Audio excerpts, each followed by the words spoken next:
I'm Justin'em Richmond. I was the lead multiplayer designer on Uncharted 2.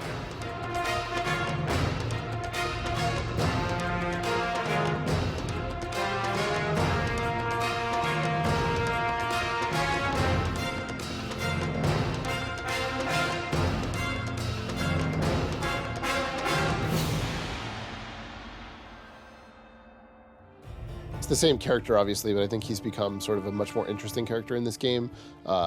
We have this idea of Drake being, he's this treasure hunter, and we know a little bit about him from the first game, but in this game, we have him playing off the other characters much more, so you see a lot more about his different sides of his personality. Maybe he's a little shadier, maybe willing to break some laws in this game that he wasn't, doing in the first game. So I think you learn a lot more about Drake, and I think he evolves a lot more even inside this game. By the end of the game, he's become a different person than he was at the beginning of the game, like any great story.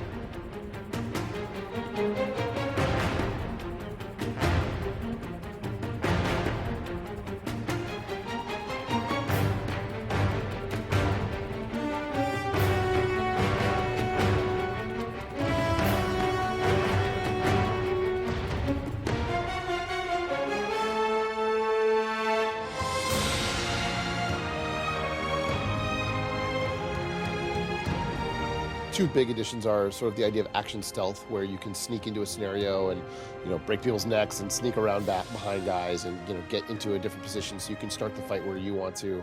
And the other idea is traversal gunplay, where you can actually go into a scenario and climb on anything and shoot from anything. So the player really has the choice as to how they want to set it up, as opposed to how we set it up as designers. Single player obviously is about a 12-hour campaign for your average player. There are many, many hidden secrets in it, so we think people will want to play it more than once.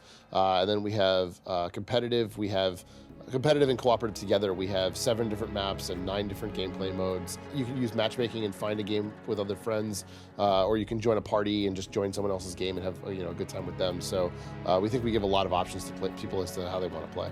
We're a very narrative-based company, so sort of most of the ideas came from the story, but obviously we wanted to do places that were really cool. And so when Amy was sort of looking for a story to do, Marco Polo had gone to all these different places, and we knew we wanted to take Drake into as many locations as possible, and Marco Polo's sort of journey let us do that.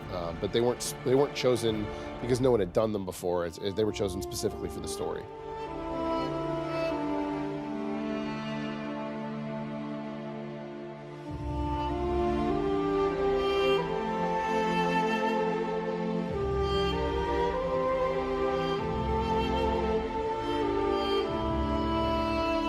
After the first game was lots and lots of people said how much they enjoyed their significant other, their wife, their kid, whoever, watching them play. And so we really wanted to give that person the chance to be able to actually play the game this time. I mean, last time, even on our easy setting, was pretty difficult for a player who'd never really picked up a game. So we have a very easy setting this time that will help them through the game and make it significantly easier. But the story is really, really interesting, so they're still going to get all the cool story stuff in there.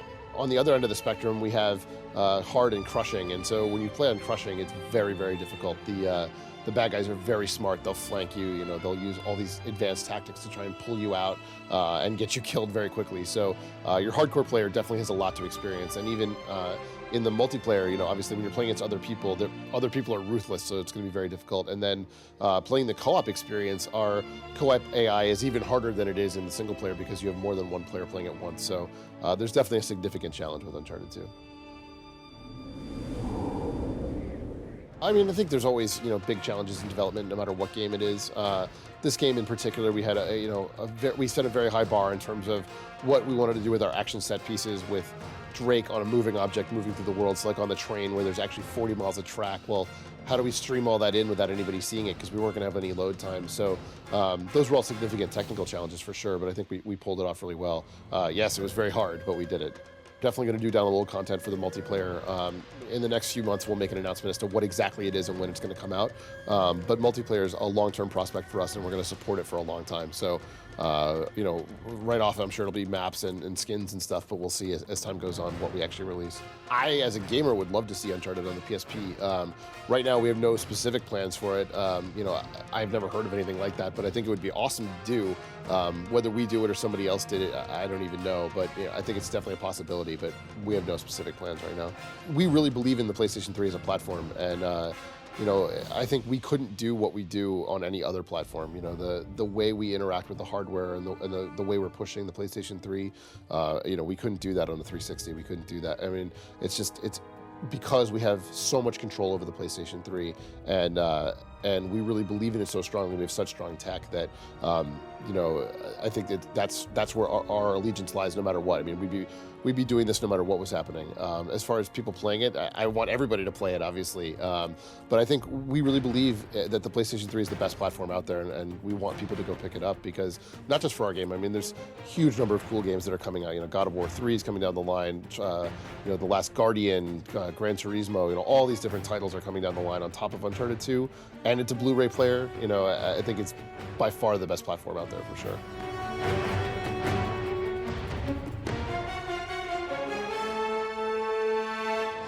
There's definitely stuff that we wanted to do that very early in the process we realized we weren't going to have time for. It wasn't like it got far into development, got cut. It was more like, wouldn't it be cool if, at the beginning there's always the wouldn't it be cool if list, and it's a million things long. And so there were a bunch of stuff in there that we didn't get a chance to do. Now that the engine is sort of to a point where we can, have Drake on moving objects and all this streaming stuff working really well, there's pretty much nothing we can't do. So yeah, there's a lot of stuff left to do with Drake. I think we all sort of have these secret plans in our heads of what we want to do in the future. But I can't wait to see what we do with the next game. I think that's going to be it's going to be tough to top this game, but I think we'll pull it off. We're very proud of our technology, obviously, but one of the things about Naughty Dog is we're very collaborative. We talk with a lot of different studios. We talk with Guerrilla, we talk with Sucker Punch, and all these other first-party people, and we all sort of work together. We really want everybody to be doing. Naughty Dog believes in the PlayStation 3 in a platform, so we want other people's games to be as good as Uncharted 2, as I think it is anyway. And I want to play other people's games that are as good. I want to play good games as a gamer. So, all those things make us want to pull the level up of all game development. So it's not a matter of being, we're better than you. It's let's get the industry to a better state. So if that means, we're giving our technology away, that's totally fine. We give out, the first game, we gave out the source code. In this game, the ICE team, our R&D team, will pull out all the libraries and stuff and give that away to other studios, other Sony studios. So I think it's a matter of, the whole industry being pulled up to a new level, I think is sort of how we see it. It's very weird. Most people come to game design in very different ways and come in sort of their own unique way, and I just happen to come from a film background. I'm still fascinated by film. I think, film is going in a cool direction right now with digital and visual effects and stuff, but in terms of as a content creator, I'm much more interested in video games because you have so much more control. I mean, we're still a very collaborative medium. I meet with, other game designers and stuff all the time. But in terms of my interest, I think video games is by far the most interesting place to be right now. The technology is moving so fast, and literally you can do anything you want to. I mean, there's no limitations, and you can tell any story you want to. And I think that's really cool. And I think you'll see more and more of a blend between Hollywood or movies or TV shows and video games. I think we're right on the edge of it becoming this sort of super medium. But I'm fascinated. I think this is the right place to be, and it's a very interesting time to be working in the games industry.